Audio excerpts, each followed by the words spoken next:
Put the hammer on the lower jaws, in line with the cleavers on the jack and the flat of the hammer. Little bit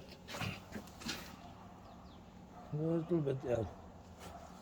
Whoa, too much. Okay, put the top jaws.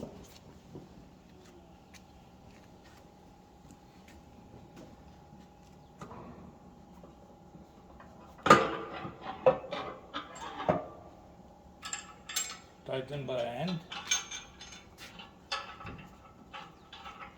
Just make sure you've put the anti-seize grease on the tops before you tighten the nut.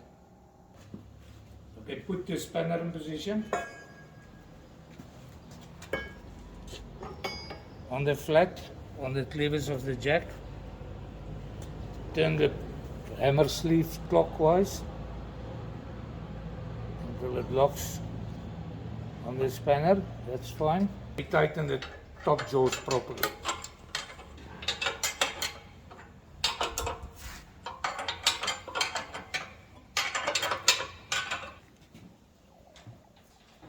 Okay, we've got the two marks there on the tops up and the hammer sleeve, and we just mark it here on the upper jaw and the hammer sleeve, so we can see if the hammer is turning in the jaws.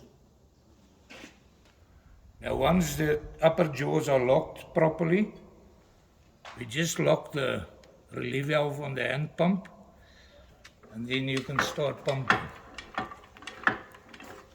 Now you can watch if these lines turn here, if the hammer turn in the upper jaw. As we said, sometimes on a 6 and 8 inch hammer, where the top sub is secured onto the sleeve, we just need to give it a short run, the welding run, on the upper sleeve or on the sleeve to block against the upper jaw. So that prevents the hammer sleeve from turning.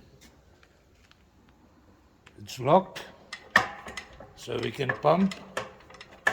Then we watch the lines. The sleeve is not turning. So we check the lines on the back head. There you can see it's moving. So the back head moves.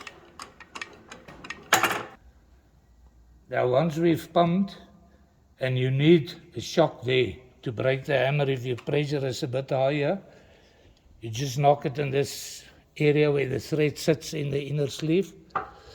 Give it a hard knock there. You'll see we've got the gauge mounted on a rubber pipe. That's to prevent the shock there to damage your gauge. Once you've pumped, take away the hammer. Once you've pumped and the top sub is loose, shows you on the lines there, you can just take the spanner and loosen the chuck nut. There's a red flag. While you're pumping, just stand clear of the spanner area here and at the back.